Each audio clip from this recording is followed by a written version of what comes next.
Khalid Mahmood Khokar, president of the Nissan Etihad Council, has stated that even if India stops one drop of the Indus River, our dams will be overflowing with Indian dead bodies. If Pakistan is attacked, the entire country of India will be a cemetery. This comes after Pakistan Minister Hanif Abbasi openly threatened India with nuclear retaliation, warning that Pakistan's arsenal had been kept only for India.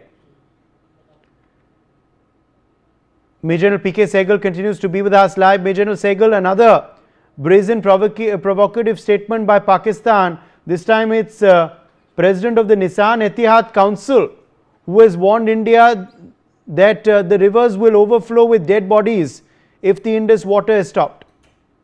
Similar statements have been made in the past by President Ziaul Haq as well as General Musharraf. General Musharraf said that we have kept the nuclear weapons not for as a Diwali Pataka or for the Shab-e Barat. We have kept them for use against you. Even if you recall, when the Kargil war happened, Bill Clinton rang up Atal Bihari Vajpayee and said that F-16s have been moved out. They are about to be launching a nuclear attack on India. And it is time that you come down and speak to Nawaz Sharif. He said, I am not coming down to speak to Nawaz Sharif, but do tell him from my side that if they make the mistake of carrying out any nuclear attack, within 8 to 10 minutes thereafter, Pakistan will absolutely totally cease to exist. That is the capability and the competence of the Indian Armed Forces. This sort of a thing is only meant to nurture up the morale and motivation of their own people, which is absolutely down in the dumps. The people know what has been inflicted on them by the Pakistani army and the ISI. And unfortunately, the poor people have no option but to continue to listen to the army. And they're frightened to such an extent that if they make any noise or make any statement, they disappear and their family never knows where they've gone.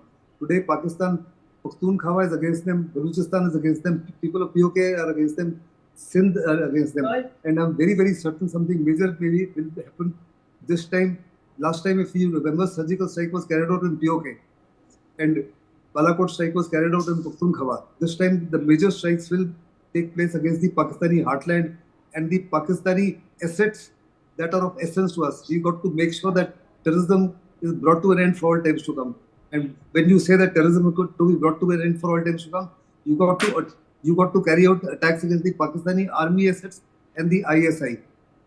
And we've said we will take out all the Akas exactly in the same manner that Bin Laden was taken out, irrespective of where they decide to hide themselves. So Pakistan absolutely is in shambles.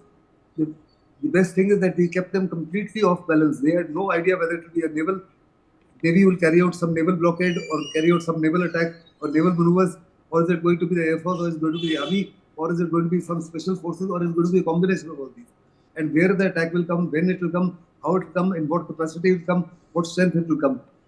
We kept them absolutely confused and rattled beyond a point of time. I'm told that General Munir Khan for the last 3 days is not visible. And similarly, some of the senior officers are also not visible. It's an absolute matter of shame. Instead of leading from the front, they're hiding themselves in the bunkers. It's that if you notice Zelensky, he's always up in the front. He's been talking to world leaders. He's been seen everywhere. Look at the Pakistani dispensation. Absolutely. Major Shah.